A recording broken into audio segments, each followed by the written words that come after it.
name is Kenny Mendoza, and I'm going to tell you guys a Native American, folktale, and it is called How the Chipmunk Got Its Stripes.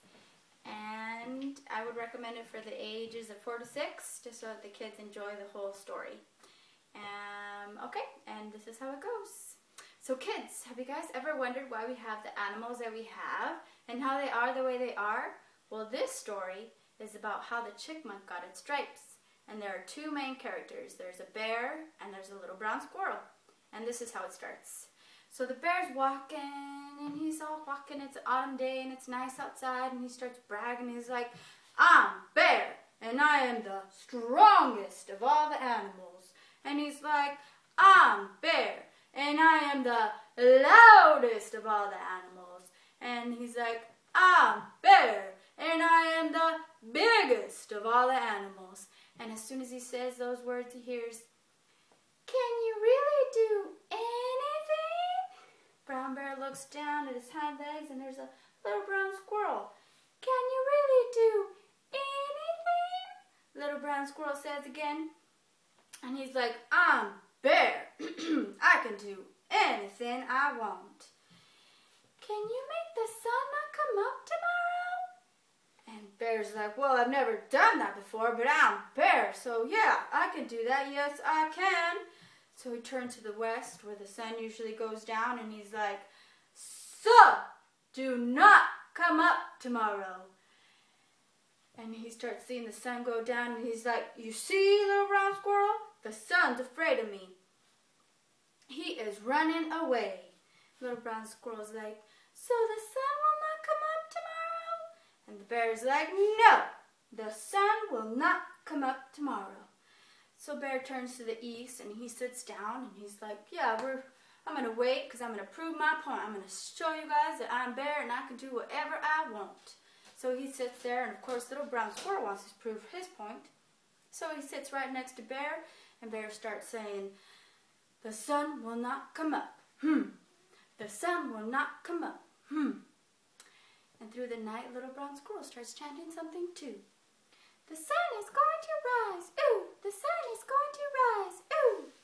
So they sit there the whole night, and animals start gathering. There's the moose and the deer and the frog and the turtle and the porcupine, and even the mice come because they want to know who's right. Is it going to be Bear, or is it going to be brown little squirrel? So the whole night they hear, "The sun will not come up. The sun is going to rise. Ooh, the sun will not come up. The sun is going to rise. Ooh."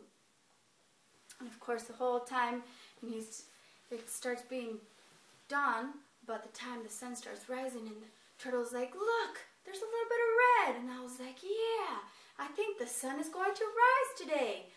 So, of course, the bear starts saying even louder, "The sun will not come up.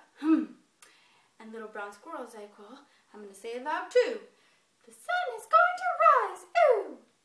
And of course, the sun came up, and the light went through all the land, and the birds start singing their welcoming song of every morning, and all the animals are happy except for one. And that animal is the bear, and he is just not happy at all. And of course, the little brown squirrel is the happiest of all the animals, because he was right. And he starts singing, "The sun came up, the sun came up, the sun came up, the sun came up." And he's just so happy that he forgets about the advice that his little grandmother had told him a long time ago. And he's like, "Little brown squirrel, it is great if you are right, but it is not great if you tease someone that is wrong." And of course, little brown squirrel was so excited because the sun had come up and he had proven his point and he beat the bear, that he began to tease the bear. The bear is silly, the sun came up. The bear is silly, the sun came up. The bear is stupid, the sun came up. The bear is..." And whomp! Bear put his paw down and pinned him down, and he opened his big mouth and he's like, "Yes, the sun came out. Yes, I looked foolish, but you will not see another sunrise again, because I am Bear and I am going to eat you." And little brown squirrel had to think fast, and he's like, how am I going to get out of this one? So he's like, yes, you are right to eat me. I shouldn't have teased you. I would really like to apologize, but your paw has me pinned down so hard that I can't say anything at all. If you would just lift your paw up just for a little bit, I could take a deep breath and apologize before you eat me. And Bear's like, yeah, I think you should apologize before I eat you.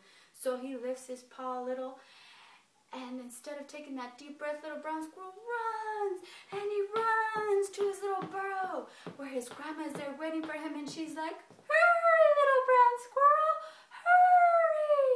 And little brown squirrel's running, and he's trying to get to that burrow, and he dives. But the bear is faster than he looks, and he dives up at the brown squirrel, and with his claws, he scratches the tip of the little brown squirrel's head all the way to the tip of his tail. And the little brown squirrel gets away, and he runs to the little burrow down to his grandma, and he stays there the whole winter and sleeps so the scratches on his back will heal. And of course the spring comes up again, and little brown chipmunk comes back out, and he's looking at himself, and he sees these big pale stripes on his back. And he is little brown squirrel no more. He is Chipmunk, the striped one. And till this day, he is the first animal to rise with the sun. And he goes to the top of the tallest tree singing his little song, the sun came up, the sun came up, the sun came up, the sun came up.